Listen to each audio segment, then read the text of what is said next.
Welcome everyone to a casted game of Age of Empires 4, and today spawning in the southeast corner of the map, playing in purple, we've got Aussie Drongo playing as the Byzantines, and his opponent in the northwest playing in yellow. We've got Mr. Merlin playing as the Ayyubids. Welcome everyone to Hidden Valley. That is the map for today, and well, it's a new map for the Sultan's Ascend DLC for Age of Empires 4. I bring to you today a new civilization, the Byzantines, and a new sub-faction, the Ayyubids, the variant civilization for the Abbasid dynasty today. It's going to be a great match. You know, we've got Aussie Drongo playing. It's not often we see him play, so I'm super excited. And with the new civilizations, the new DLC at the moment, it's been fantastic. Absolutely great game so far. We've been learning a lot, lots to discuss today, okay? Because the Byzantines, there's so much to this civilization. It's quite a detailed one. Let's talk about it. We've got the cistern already built for Aussie Drongo. A really unique network of eco bonuses for this civilization. You connect cisterns with aqueducts, and you can get a maximum level, I think it's 5. In any case, each level you gather increases the rate of 3 different things. You've got conscriptio, which increases the production rate of military. You can see 20%, 40%, 60%, 80%, 100%, depending on the water level. There's 5 different water levels. Basically, as you add another cistern connected to each other, it increases the water level. And you can actually toggle each cistern individually to each of these 3 different bonuses. So we've got conscriptio, that's number 1. Number 2, we've got dialecticus, which increases the rate of research. And number 3, we've got praesidium, I guess. Yeah, praesidium, that's how you say it. And you've got building damage kind of reduced by the cistern's influence. So that's already something very unique, something interesting for the Byzantines. We've got lots more to discuss. Before we get there, though, let's talk a little bit about the Ayyubids. They've got the House of Wisdom. It's a very familiar sort of aspect to the structures, of course, because it's very similar to the Abbasid dynasty, but things are different. They've got different units and very, very different House of Wisdom. You can see here, it's a little bit complicated, but you've got the economic wing, you've got the military wing, you've got the culture wing, and you've got the trade wing, just like you do with the Abbasid dynasty. But with each wing, you've actually got a choice of 2 different little researches you can get. You can only pick 1 per wing, so it gives you that lots of flexibility. There's lots of bonuses that we can look at. Now, this is a really popular one that Mr. Merlin is going for at the moment. It's the Economic Wing Industry, which gives you 300 wood. And off the bat, I'm just going to say we can see a fast castle build here for Mr. Merlin because he's got a lot of villages on gold and he's got a lot of villages on food. Now, if he does, well, he has already clicked this, of course. He's going to get 300 wood upon completion and getting to the feudal age. It means he doesn't really need to chop any wood, right? Because this is such a nice kind of tech up. Because of the 300 wood, he doesn't need to chop any wood at the moment. Just needs to focus on food and gold and to get to that castle age. Byzantines, on the other hand, actually, wait. Let's stay with the Ayyubids for now, because there's another aspect of the House of Wisdom to discuss, and that is the Golden Age. Now, there are actually 5 tiers to this Golden Age. I'm going to pop on your screen there the Golden Age tiers for the Abbasid dynasty. So on the left there, you've got the Abbasid dynasty Golden Age. On the right, you've got the Ayyubids. You can see it's a lot more broken down. There are 5 tiers for the Ayyubids. You know, I won't read it out. You can see it on the screen, but it's definitely a nice little change for the Ayyubids. Just make them a little bit different from the Abbasid dynasty. Now let's talk about the Byzantines. They've got something really interesting. They've got the mercenary buildings. I think what we'll do actually, we'll wait for Aussie Drongo to build one, and then we'll talk a bit about that a little bit later. The Grand Winery is the landmark of choice here for the Byzantines. Now, this is a really good landmark. There's 2 landmarks, of course. You can go for the Imperial Hippodrome is the other one. But he's going to go for the Grand Winery today, which acts as a monastery. Nearby villagers gather 60% olive oil from berry bushes and olive groves, which is basically their form of farms, and the relics garrisoned generate olive oil instead of gold. Now you might be wondering, Farman, what the heck is olive oil? And it's a brand new resource to Age of Empires 4, specific to the Byzantines. Now you can spend olive oil for hiring mercenaries, and you actually gather a little bit of oil from when you gather food resources, whether it be berries from the olive, what do they call it? The olive groves, fishing, these sorts of things, and get different rates of olive oil resource gathering. We might break that down in another video, but I don't want to overwhelm you guys too much with this stuff. And you can spend the olive oil in the mercenary houses to make, well, units. Hopefully we'll see a mercenary house built pretty soon, because that's typically what they do, the Byzantines. It's going to go for a second town centre first, though. You can see that 400 stone has been collected. It's going to go on the deer pack, and the base building for the Byzantines is really key and important. If we toggle to his vision here, we can see the circle around the cistern. So this is the cistern at the moment, because it's water level 1. It's actually increasing the production rate of military by 20%. But that's not the only thing about the cistern. It's an economic building. Passively, it actually does quite a bit of goodness to the villagers. Increases the gather rate by 5%. So you really want to make sure that your villagers are kind of working within the influence of a cistern as far as possible to get that little bit of extra boost in efficiency. Oh, Mr. Merlin, you cheeky boy, pushing away those deer away from that town centre, making it a little bit more inefficient there for Aussie Drongo. Naughty, naughty. And it's interesting because the Ayyubid is actually staying one town centre, but you can see the food count, the gold count for Mr. Merlin. He's going to go for a castle age, as we kind of said. We predicted it. But what's interesting, you can see he's got 0 villagers on wood, right? He's not needed any wood at all. And something's really interesting, something really fascinating is there is a tech up for the trade wing, which doesn't involve traders as such. Not the traders that you move to the market anyway. The bazaar. For the trade wing, for the Ayyubids, they are able to get caravans every 3 minutes with 4 favorable exchanges of resources and units. And what happens is you basically spend a lot of gold, and you can actually trade that gold for food, wood, stone at a really good rate. But also you can actually hire not mercenary, but you can hire units. They're called Bedouin units, and there are 2 different types. Maybe we'll go into that when we can hover over it and look at it in more detail. But effectively, all Mr. Merlin needs right now is a lot of gold to be able to actually afford the trades. And you can see still no villagers on wood, and he can probably trade in for the units, because if he needs to defend himself, right? So that could be key. Speaking about defending himself, is there any military coming out for Aussie Drongo? Well, there is the mercenary house being built right now. There is a barracks. Going to be going for the Limitanite, the unique units, kind of a spearman equivalent in many ways. Anti-cavalry specialist, of course, with increased health. And hopefully we'll see that unit popping out pretty soon. Take a good look at it. I have to say, the Byzantine units are looking really, really nice. Hopefully we'll see a cataphract as well. But there's the mercenary house. So interesting, kind of unique way of playing the civilization is that you get 3 contracts. Now, we just saw that he's actually queued up the Eastern Mercenary contract. Don't worry, you can have a look at the other 3 contracts here right on your screen. We've got the Eastern Mercenary contract, we've got the Western Mercenary contract, and we've got the Silk Road Mercenary contract. 3 different contracts, but bear in mind you can only choose 1 contract per game, but each contract gives you different units to choose from, so it's very versatile, such an interesting mechanic for the Byzantines. Now, let's take a look. We've got the mercenary house made by Aussie Drongo, so you can actually train Keshiks right now, which is kind of interesting, and that's how he spends his olive oil. And it's such a cool resource for the Byzantines. They get their olive oil, of course, from gathering food. They get it alongside, you can just see a +8 there dropped off at the mill, +13. And it's also getting those production buildings. Now, let's hop over the map to see what Mr. Merlin is up to. Very heavy on gold, and the reason for that is because he's housed at the moment, but he actually went up with that trade wing bazaar that tech up. And has also spawned some units, the Bedouin skirmisher. So this is what's really interesting about the civilization. He is also keeping up with the villagers. So he may have actually spent gold on villager production as well, because he's got 43 villagers versus 37, which makes no sense at all when you think about the fact that the Byzantines have got 2 town centers. So you'd expect the Byzantines to be ahead, but Mr. Merlin is actually he must have bought some villagers. So what I mean by that, you've got a couple of options here. You can see you can exchange 325 gold for 4 villagers. Get the traders, and you can get the Bedouin swordsmen and the Bedouin skirmishers. Also, you can get exchanges for resources, as you can see there, and wood as well. 325 gold for 600 wood, pretty good bargain, I think. And the same for food. It's a little bit less for the stone. You actually only get 300 stone, but still such a nice boost. It's so versatile, so flexible as to what you might need in the game. You just need to make sure you get hold of that gold, right? But because he's gone for a fast castle, he does have the option to try and get those relics. He just needs to drop that mosque and get some of those imams out. So I think this is going to be a really fascinating time for Age of Empires 4. As you can see, he's actually established another cistern, and he's going to need to connect that with an aqueduct to make sure the water level goes up to 2. When he does that, the conscriptio that it's toggled onto at the moment will increase from +20% to 40%. Now, what this significance is that if you actually get a blacksmith, or you want to get a cistern around production buildings, say you're going to get an upgrade, you might actually want to toggle that onto Dialecticus.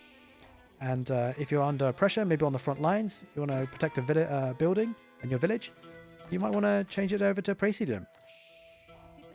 There we are, better than skirmishes. Let's take a look at the attacks. Javelin ranged. It kind of reminds me of the javelin throws, to be honest. I'm going to focus on the spears. Now, there are a couple of cavalry here, so Aussie Drongo should be able to clear this up with the Keshik that he's brought in as a mercenary, horseman as well, and some spearmen. These guys are goners there for Mr. Merlin, but at least he knows what he's up with. And it's probably going to have to be a bit more defensive, right? Because Aussie Drongo looks like he's on a mission to spend a lot of resources. Wheelbarrow coming in for the ayyubids. Let's see what Mr. Merlin is up to at home. He's got a lot of villagers on wood now. Maybe looking to just establish a bit of an infrastructure. Getting an outpost. Not a bad idea. Needs to protect that gold, right? It reminds you of the Malians and the Farimba garrison, right? How like dependent they are on gold. And it's going to look to try and wall up this woodline. This is actually the main woodline, as you can see on the map. Pretty interesting map, I think. Also looking to get an outpost and just make sure it's nice, safe, and secure. Now we have to think about where's he going to get gold next. He's actually got 2 gold veins here in the north. I think Aussie Drongo would do well to try and deny the gold veins if he can. Because it seems to be obviously a really critical resource for Mr. Merlin and his type of build right now. As you can see, he just traded in. Look at that. He just traded in. Got some traders. Going to go across the map. Not the most optimal trade route, but it is what it is. The trade posts are a little bit awkward on this map. But it does make it more contestable, right? It's pretty open and challengeable, especially when you've got cavalry like this. Heading forward there, Aussie Drongo. With a decent number of units, Keshiks and horsemen. And it looks a bit dangerous here for Mr. Merlin. He's only got 6 units. Got to be careful. Maybe he's playing a bit greedy, but, you know, we'll have to see what he decides to do with the ayyubids. And you can see Aussie Drongo moving over to Deer on the south corner of the map, getting a mill, maybe looking to get a cistern and aqueduct. Let's see what water level he's up at now. Still at 1, but he's looking to build that aqueduct. It's so good when you see the aqueducts.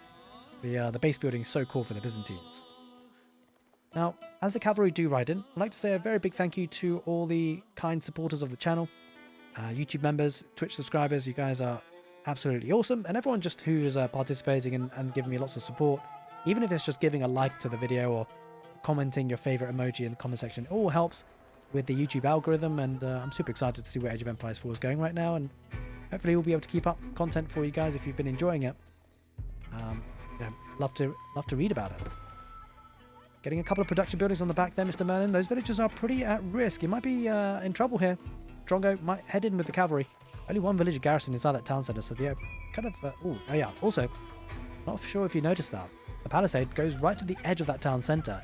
It's a new way of walling in Age of Empires 4. You can actually wall 2 structures. I think they can still get through, but it makes it really narrow. A lot of villagers going down there. 6 so far, and this is not good for Mr. Merlin. Whilst he's on 1 town centre as well, the production capability is a little bit less for him. He would be able to actually purchase more villages though. But the trouble is, that's a big raid that just happened. It's got the wood nice and protected though, at least for that. And what this has allowed Aussie Drongo to do, to get onto that map with the cavalry, got him a lot of map position, map control, is going on Deer Pack to gather that food off the map. Now speaking of maps, there are actually new maps for the new Sultan and Ascend DLC rather. We're seeing one today, Hidden Valley. And hopefully, yeah, for sure, I'm going to look to try and cover the others.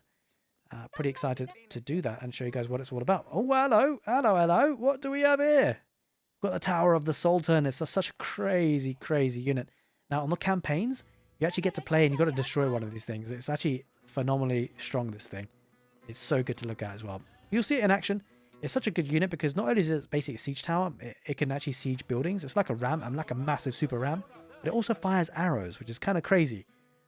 You know, it's not so defenseless, right? It can actually participate in fights in your war efforts. It's not so redundant. Like, you know, it's a bit of an investment though, I've got to say, guys. It's actually a pretty expensive unit. Let's take a look at it. Let's just take one of these guys. So it's actually going to cost you 650 wood, 350 gold. Doesn't come cheap. Also, we're going to look to burn down the palisade walls into that wood line. A couple of spearmen going to be heading that position, and also a couple of Bedouin swordsmen. Let's look at the stats on this guy. 11 short sword melee attack, +4 melee, and attack speed 1.12. Not the fastest, but yeah, 1.25 is not too shabby either, to be fair. Compare that to a spearman. It's the same movement speed as those guys. I'm a little bit spoiled. What can I say?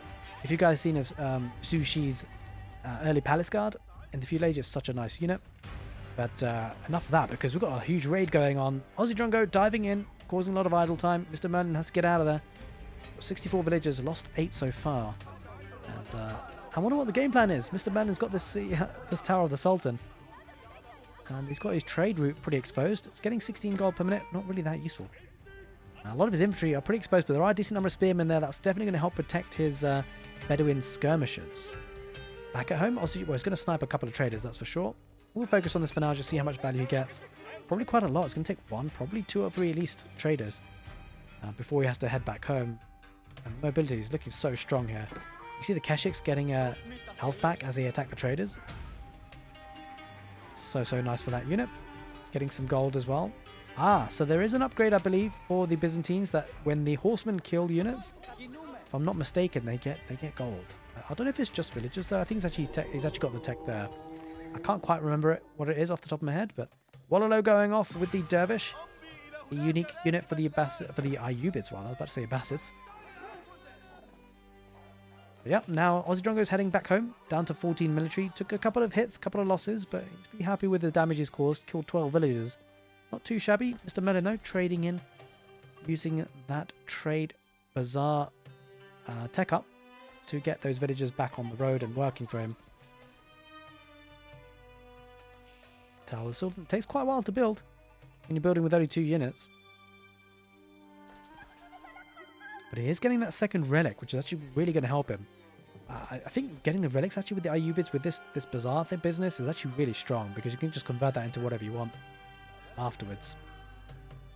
Going to be getting another dervish. Now it's a mounted religious unit, can pick up relics and convert enemy units as well, and capture the sacred sites, of course.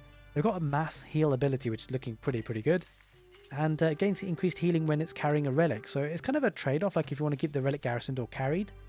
It's pretty risky to carry it around, but it's an option for the dervish.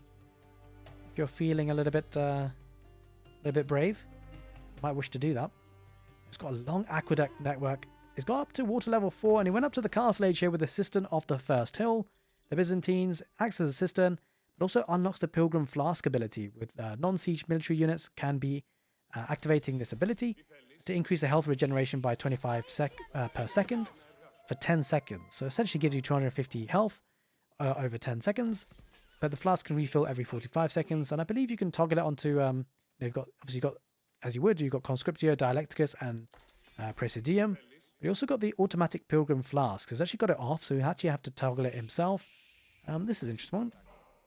Acritoi defense. Arm nearby villagers with stronger weapons. So if you're under attack, you might want to actually activate this on your cisterns just to help you defend against raids.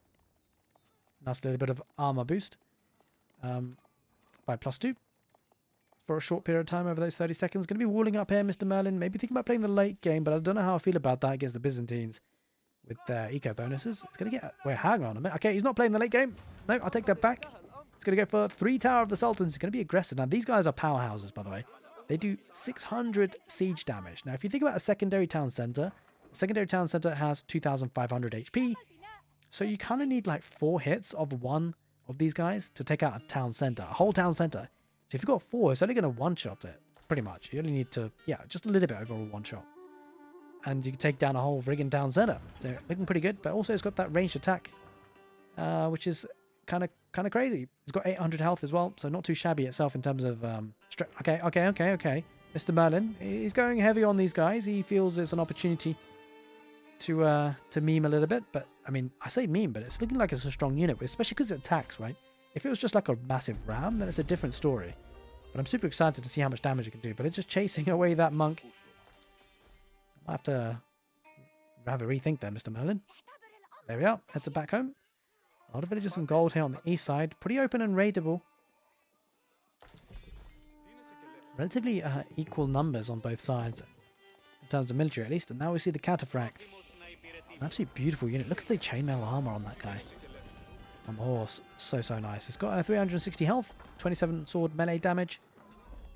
This is without any upgrades from the blacksmith, of course, although they are... he's not getting any melee upgrades anyway at the moment. 1.5 tiles per second. Now, it does have an ability. It's got trample damage. It charges through enemy units in the path, dealing 10 damage to each one, so it's kind of a little bit of area effect damage, but it's an activatable ability. Getting a lot of production buildings, a lot of barracks. Maybe look to get the Limitanai. It's also getting the Varangian Guard. It's a heavily armored unit. Interestingly on water as well. Obviously we haven't seen a water map. There's no water on this map, but it increases the armor of transports, which is kind of an interesting mechanic. But it also increases the armor of near allied wonders. So wonder victories, you might want to build some of these guys. And of course it's like a man at arms, slower speed and countered by the crossbows.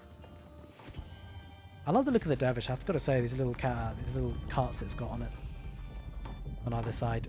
It's such a cool unit. Here we are, we're moving forward now. Mr. Merlin destroyed half of his wall to make way for these guys. Incredible that it makes its way through the gate, quite miraculously. Seems a little bit too tall for it, but managed to get through. It's got 5 of these guys. Okay, well, this is going to be an interesting one. Mostly veteran spearmen on the field. A couple of Bedouin skirmishers, Bedouin swordsmen as well. Well, this could be interesting. Like, I wonder if the Tower of the Sultan can range the villagers. It seems like it's a little bit too far away. I think the army's going to get involved anyway. Aussie Drongo and Mr. Merlin going to square up. First hit for Mr. Merlin with the Bedouin skirmishers. Managing to two-shot that Varangian guard. Here come the cataphracts. Oh, and the thing is, the cataphracts are going to get absolutely murdered by these spearmen. That's not ideal, but here comes the range attack. Oh, you can see the trample damage, how it's glowing in red. It's so, so nice to see. Dishing out a lot of damage. The Varangian guards trying to be forceful on the front lines. But they are kind of struggling in some way. Now, you can see the Limitanai, I think they're actually using a shield. You can see, or they were, oh, they've got the ability to use a shield wall. We see a massive fight here with the spearmen taking out a lot of the cataphracts. The cataphracts absolutely melting. That does leave the Varangian guards to deal out with all the rest, but this is bad for Drongo. He's got a couple of these Bedouin skirmishers on the backline dishing out damage, and all the time, the Tower of the Sultan are getting value. Actually, I think this is actually looking good for Drongo. He's starting to overwhelm. I think the Varangian guard really swayed him. Now, the cataphracts melted, but the Varangian guards will absolutely smash through those spearmen, and looks like the dervish is going to get out of there. He doesn't. He perishes, I'm afraid. Poor guy. And now the Tower of the Sultans are pretty exposed. They're going to have to head back home, but at least he's getting some damage output, which is kind of cool. But you can see the torches out coming in for Aussie Drongo. It's actually doing a decent amount of damage. Holy moly. Taking out the cataphracts, and the cataphracts do actually have iron undermesh. So it's pretty impressive.